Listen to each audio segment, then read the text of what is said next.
Namaku Maulia.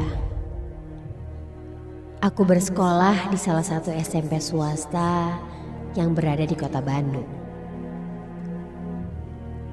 Aku ingat sekali, hari itu adalah hari Kamis. Sekitar jam 4 sore, aku pulang dari sekolahku itu.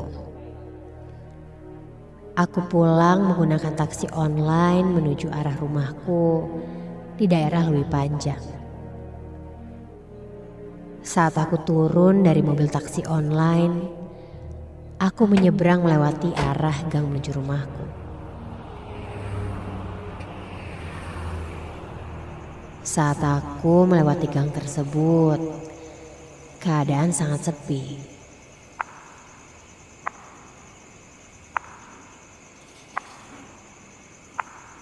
Aku berjalan melewati tempat itu.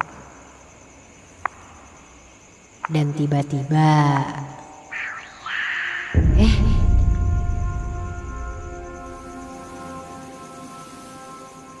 seperti ada yang memanggilku. Suaranya dari arah rumah yang berada di tengah gang itu. Aku pun menghentikan langkahku sejenak dan mencoba melihat ke arah bangunan itu.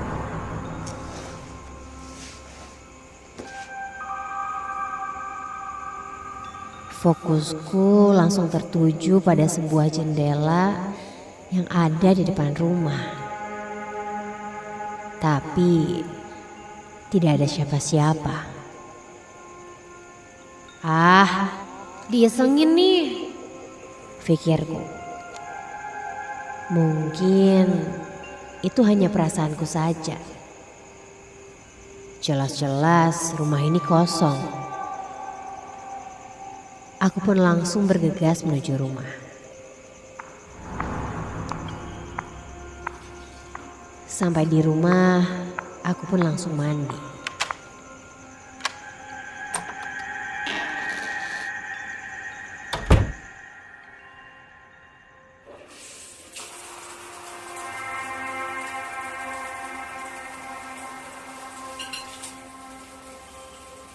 Saat itu perutku mulai terasa lapar. Namun karena di rumah sedang tidak ada siapa-siapa, aku mengambil jaketku dan berjalan keluar. Niatku sih keluar untuk pergi ke warung makan yang ada di depan gang rumahku. Dan mau tidak mau, untuk menuju ke warung makan itu, aku harus melewati rumah tadi.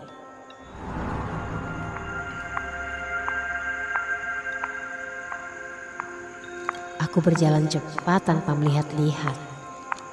Ingin segera sampai dan membeli makanan. Namun, aku sedikit penasaran dengan suara itu. Hingga saat tepat berada di depan rumah itu, aku sejenak terdiam dan melihat ke arah jendela tadi.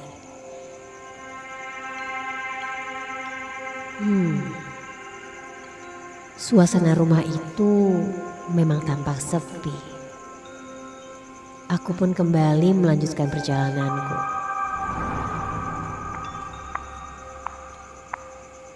Ketika sampai di tempat makan, aku pun langsung memesan dan membungkus makananku. Niatnya sih iseng. Aku bertanya pada ibu penjual warung, "Bu, punten, kalau rumah yang ada di tengah gang itu rumah siapa sih, Bu? Kok sepi ya? Kayak banyak hantunya gitu ya?" Sontak aku terdiam sesaat mendengar cerita penjaga warung itu. Aku pun bergegas pergi. Bener gak sih? Dalam hatiku penasaran. Pasalnya suara itu baru saja aku dengar tadi sore. Persis langkahku menjadi sedikit lambat dan penasaran dengan pembicaraan penjaga toko tadi. Aku pun berjalan lagi melewati rumah itu. Saat aku melewatinya, astaga! Aku melihat seorang perempuan memakai baju putih dan bawahan rok putih di bawah lutut. Rambutnya terurai sebahu, tapi ada yang janggal. Dia tidak memakai alas kaki. Dia berdiri membelakangiku tepat di depan pintu asrama itu. Saat itu aku terdiam sejenak dan memperhatikan perempuan itu. Kulihat ia memasuki asrama itu. Jalannya agak aneh, tertatih dan sedikit kaku.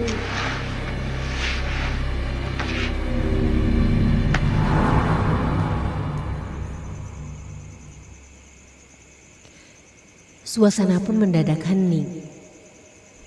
Lalu aku lanjut berjalan. Sampai refleks aku melihat ke arah asrama itu dan terlihat sebuah jendela yang terbuka di lantai 2 itu. Aku perhatikan dengan seksama. Tidak ada siapa-siapa. Sampai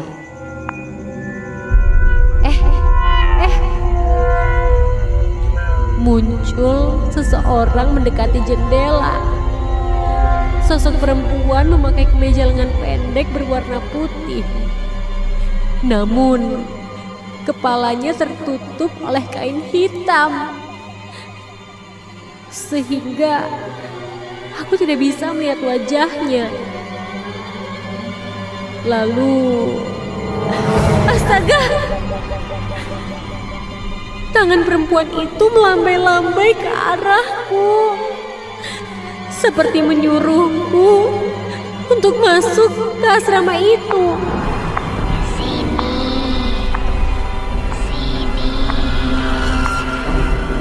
Sampai di depan pintu, di bawah alam sadarku, aku pun membuka pintu dan langsung masuk ke asrama itu.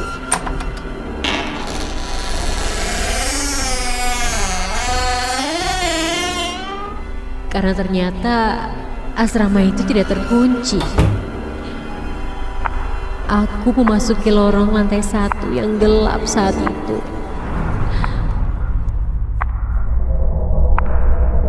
Perasaan takut pun mulai muncul. Badanku terbawa menuju sebuah tangga kayu. Tangga yang membawaku menuju lantai 2. Terdengar suara sautan seorang perempuan. Hingga sampailah aku tepat di depan pintu kamar perempuan itu.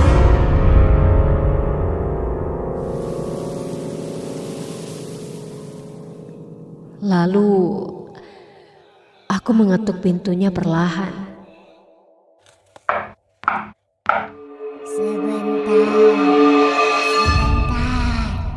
Aku mendengar suara dari dalam pintu itu yang berkata,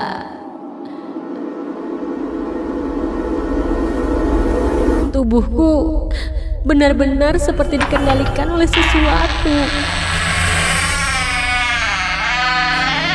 Aku sudah sangat ingin keluar dari tempat itu. Dan aku melihat sosok perempuan itu memakai baju kemeja lengan pendek putih dan juga rok berwarna putih di bawah lutut. Namun kepalanya masih tertutup kain hitam pekat. Lalu ia berkata, "Sini, masuk aja." Aku pun langsung masuk ke kamarnya. Keringat dinginku mulai bercucuran di dahiku. Aku dipersilahkan masuk duduk di atas sebuah ranjang. Dan ranjang ini nampaknya sudah tua dan sedikit bau. Mataku mulai menerawang.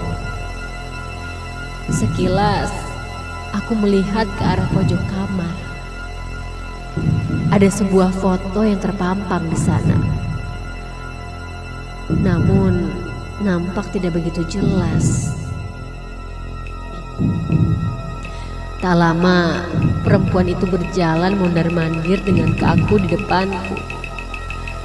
Lalu keluar tanpa berkata apa-apa.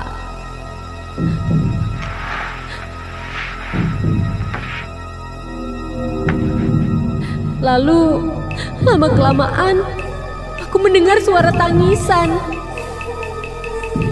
Suara tangisan ini berasal dari luar kamar dan berada sangat jauh. Seperti berada di lorong lantai 1 yang aku lewati tadi.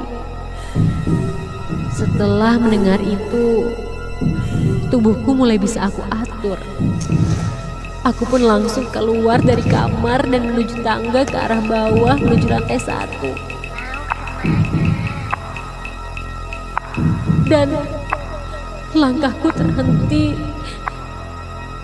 sejenak.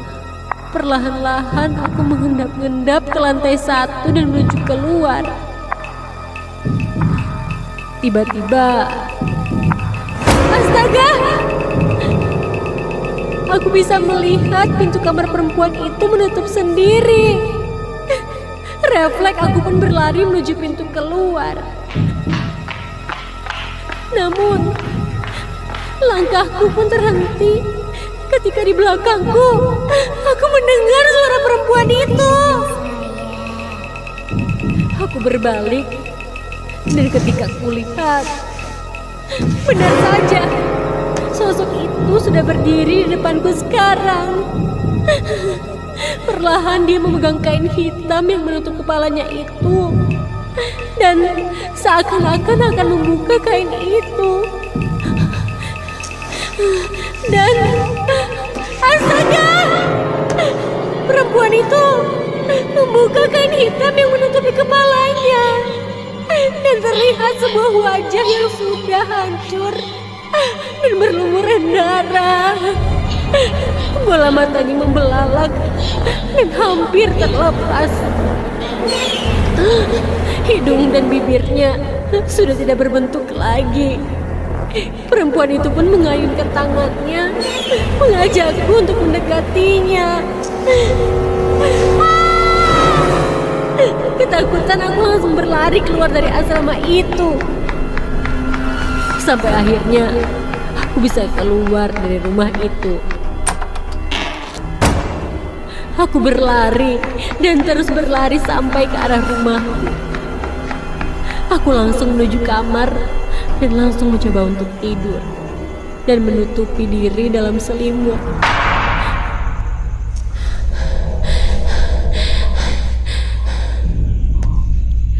Tiba-tiba masih terdengar suara tertawa itu di telingaku. Aku pun menutup kedua telingaku agar aku tak mendengarnya lagi. Namun, saat aku menutup telingaku, astaga! Ada yang meraba tanganku secara perlahan dari luar selimutku. Tangannya terasa dingin. Sampai selimutku ditarik dan tidak.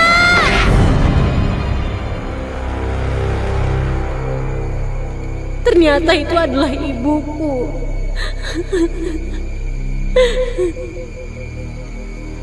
Aku pun ditenangkan olehnya. Akhirnya aku menceritakan apa yang kualami tadi.